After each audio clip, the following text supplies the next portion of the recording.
안녕하세요. 오늘 또 즐거운 날이기를 축원합니다. 세상을 살아가는데 여러 가지 기준들이 있는 것 같습니다. 물론 자기 자신들이 환경이나 문화에 따라 가지고 다양한 기준이 있지요. 저 사람 참 괜찮더라 이러면은 자기 기준에 의해서 어떤 좋은 측면이 부각된 사람일 겁니다. 저 사람 똑똑하다. 그럼 자기보다 똑똑하다는 말이겠죠. 어떤 절대적인 기준은 없는 것 같습니다. 그렇다면은 불교에서 볼 때 가장 이 사람에 대해서 볼 때 어떤 사람이 훌륭하다, 훌륭하지 않다. 이거의 가장 큰 기준이 뭘까? 이 문제에 대해서 한번 생각해 봤습니다. 그것이 뭐냐? 자리이타입니다. 자리이타. 우리가 부처님께서 불법을 설하셨을 때 그 설한 이유가 있습니다. 그죠? 많은 사람의 이익을 위하여 안락을 위하여 설하라 그랬어요. 결국은 부처님의 법은 나도 이롭고 남도 이로운 겁니다. 그렇다면은 가장 이상적인 삶, 고가 없는 삶은 나도 이롭고 남도 이로운 삶이라 해야 된다. 바로 이런 겁니다. 궁극적으로 내 스스로를 이롭게 하는 것 해서 그것은 이제 이렇게 한계에 지어져 있는 삶에서 해방되는 거죠. 어떤 불교적인 세계관이 있잖아요. 우리가 사는 세상이 있고 우리보다 못한 세상이 있고, 그죠? 그리고 서로가 서로를 위하는 세상이 있고, 그리고 이러한 속박 자체를 벗어난 세상이 있고, 이런 속박에서 자유로운 세상이 있다 이거죠. 이랬을 때 그러한 이제 자유로운 세상으로 직행으로 가자. 이런 기준에 봤을 때에는 흔히 하는 말로 깨달음이 기준이 될 겁니다. 깨달음.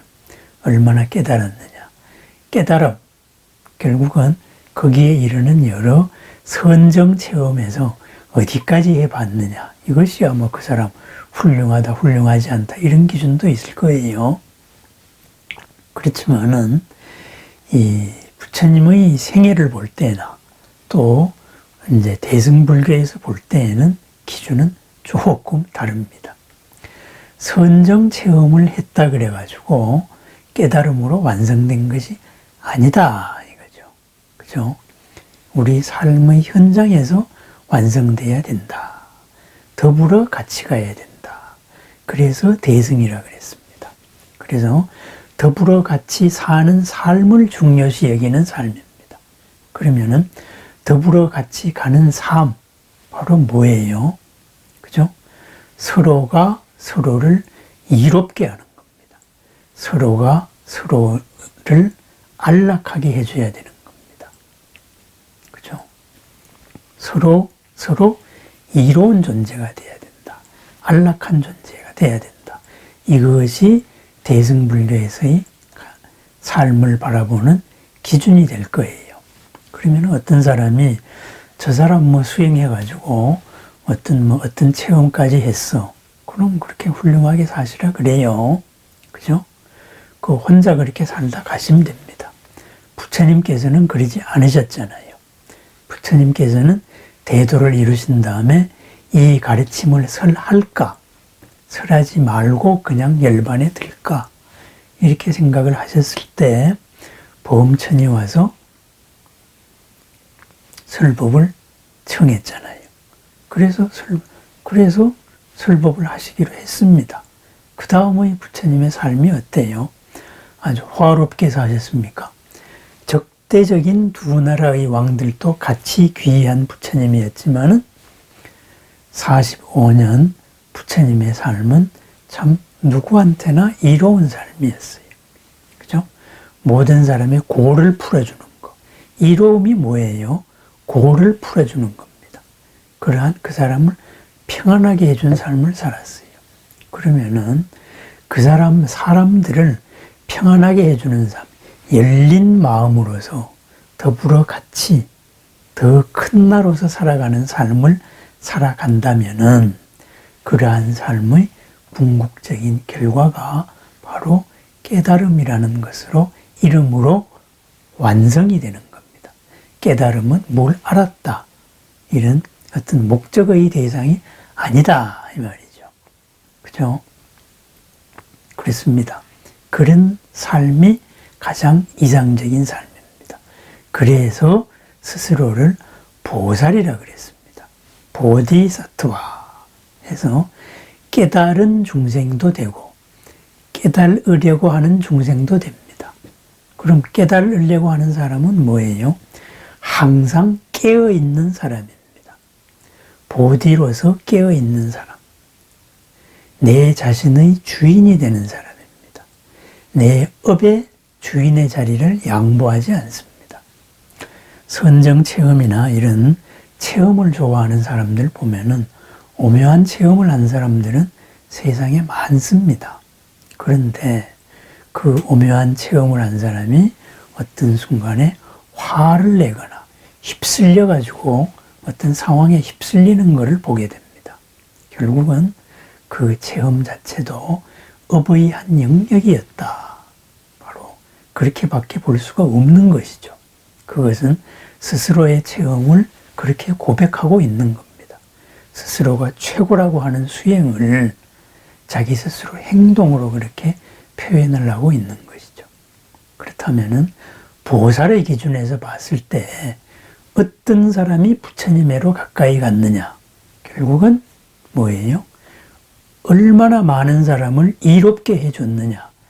얼마나 많은 사람을 평안하게 해줬느냐? 바로 그것입니다. 그죠? 수행을 하는 이유가 뭐예요? 내가 평안을 얻기 위해서입니다.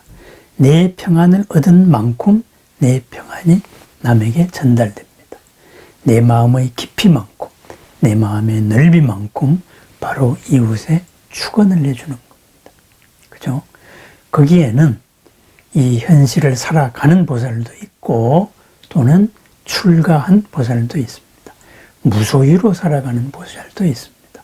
그리고 두 보살, 출가나 아니면 무소유나 무소유 아닌 이런 보살이나 행위는 똑같습니다. 뭐냐? 나에게 있는 것으로서 온몸으로, 온 마음으로 축원을 해주는 겁니다. 그래서 무소유의 사람들은 나의 수행의 힘으로서, 그죠? 수행의 이 집중력으로서, 이 숭고한 체험으로서 상대방에게 축복을 해줍니다. 그 대가로 관계가 이루어집니다. 그래서 무소유는 어떤 의미에서 출가와 재가 사이의 팽팽한 긴장관계입니다. 수행력을 줍고 마음의 평안을 주고 마음의 평안을 받는 겁니다. 그런 관계입니다. 마음의 평안을 주고 물질적인 생활을 보장해주는 관계가 되는 거죠. 그렇습니다. 우리가 세상 사람을 볼 때, 특히 우리 불교 입장에서 볼 때, 특히 항상 깨어서 살겠다는 보살 불교의 입장에서 볼 때 가장 중요한 기준. 나는 얼마나 많은 사람을 평안하게 해줬는가. 바꾸어 말하면은 나는 나를 얼마나 이롭게 하고 살았는가. 나를 얼마나 평안하게 해주고 살았는가. 이것이 바로 가장 큰 덕목이 됩니다. 나를 궁극적으로 이롭게 하는 것. 이것이 바로 보리를 구하는 겁니다. 깨달음을 구하는 겁니다. 남을 이롭게 하는 것. 이것이 중생을 교화하는 겁니다. 그래서 자리이타. 이것을 다른 표현으로 상구보리 하화 중생이라 그래요. 그런데 상구보리가 따로 있고 하화 중생이 따로 있느냐? 그렇지 않다. 이겁니다. 왜? 우리의 삶, 내가 보리를 구하는 내 마음을 다스리는 그 마음이 어디에서 일어나는 겁니까? 그 업이 바로 관계 속에서 일어납니다. 우리가 중생이라고 부르는 이 환경, 인간계의 관계 속에서 일어나는 거예요. 결국은 내가 깨달음을 구한다. 마찬가지로 상대방에게도 같은 깨달음을 구하는 겁니다. 나의 조건이 바뀔 때 상대방의 조건도 바뀌는 겁니다. 그래서 같이 갈 수밖에 없다 이겁니다. 그렇습니다. 고상한 경지를 깨달았다는 사람들 많습니다. 그렇지만은 그것보다 더 중요한 거, 저 사람이 그 깨달음으로서, 그 체험으로서, 그 수행으로서 얼마나 많은 사람을 평안하게 해줬는가, 얼마나 많은 사람들에게 감동을 주었는가, 얼마나 많은 사람에게 따뜻한 그 자애의 마음을 내었는가, 얼마나 많은 사람에게 연민의 마음을 감싸주고 있는가. 바로 그것이 그 인격에 대한 평가 기준이 되는 것입니다. 불교적인 평가 기준이다. 이렇게 볼 수가 있겠습니다. 그렇습니다. 깨달았다, 뭐 했다, 그거 중요한 거 아닙니다. 얼마나 많은 사람을 이롭게 했느냐. 자신을 이롭게 하고 남을 이롭게 했느냐. 자신을 평안하게 하고 남을 평안하게 했느냐. 자리이타입니다.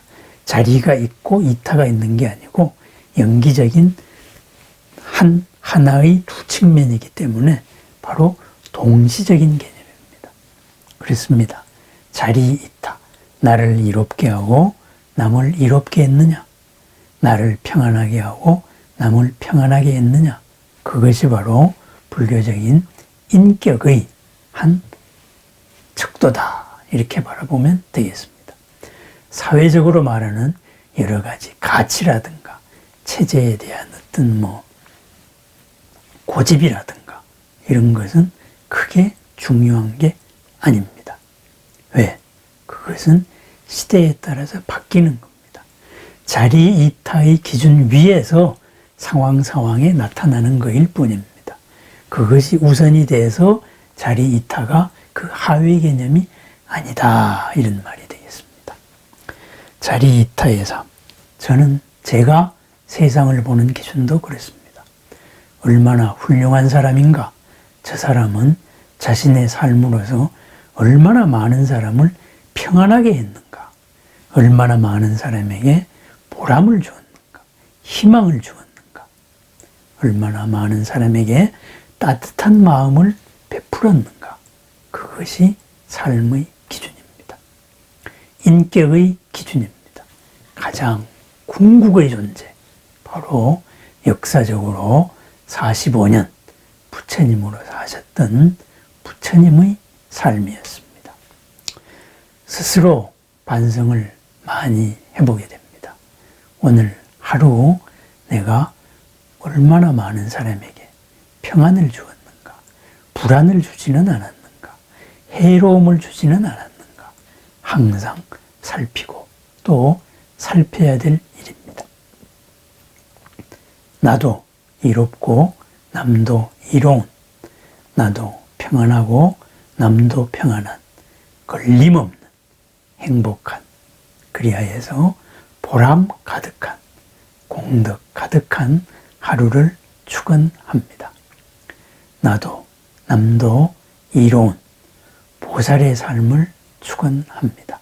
감사합니다.